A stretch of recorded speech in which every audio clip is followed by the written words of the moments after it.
সালামু আলাইকুম। আপনারা ভালো আছেননি? আমি আজকে রুই মাছ বড় মুখি দিয়ে রান্না, এই যে গুড়ি কচু দেখছেন কত বড় বড়। আজকে রুই মাছ রান্না এই গুড়ি কচু দিয়ে। দেখবেন আমি কীভাবে রান্ধি, আমার ফুল ভিডিওটা দেখবেন। এর দেখেন গুড়ি কচু সিদ্ধ করতে দিছি, বুঝছেন? সিদ্ধ বালা মতো সিদ্ধ করবো আর কি। তো কষগুলি ময়লাগুলো উঠবো, বিজলগুলো উঠবো, সব কিছু ইয়ে উঠব। এই দেখেন অনেক বিজল। এই দেখেন রুই মাছ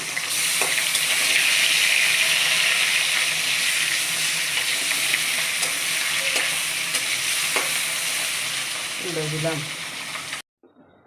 এই দেন সিদ্ধ করে ধুইছি, অনেক এগুলি তেলের মধ্যে ভাজবো।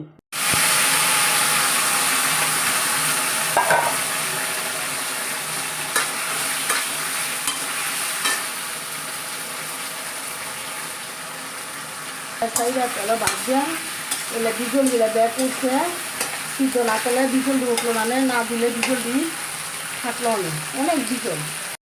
আমার গুড়ি কচু বাজা বাজা হয়েছে, এখন নামায়া আমি দেখছি লাল লাল হয়ে গেছে, নামাই লেগে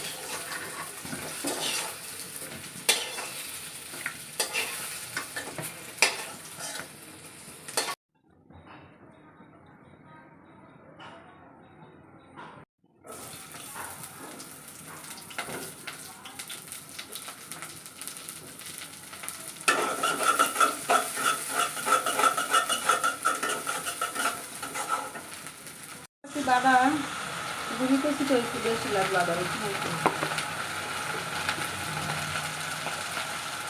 লবণ,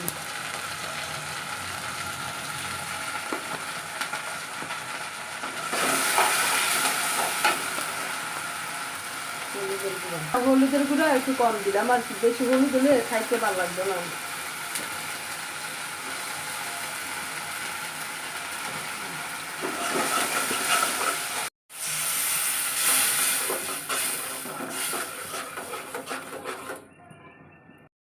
আর আমি গুড়ি কচু দিই,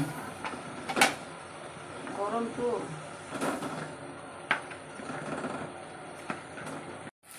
যে আমি পানি গরম করছি, গরম করে এই তরকারি মেঘে দিয়ে দিলাম।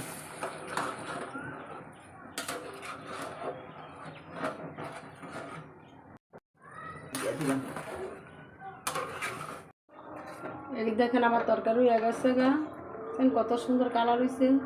এখন আমি বিলাতি হসপাতা দিব, হসপাতাটা না দিলে তোর গুড়ি কচুটা খাইতে মজা লাগে না।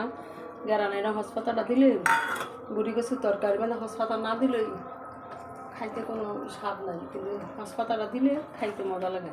এই যে আমার তরকারি হয়েছে, আমি একটু জল রাখছি আর কি। গুড়ি কচুলে ইয়া নাই, মজা লাগে না।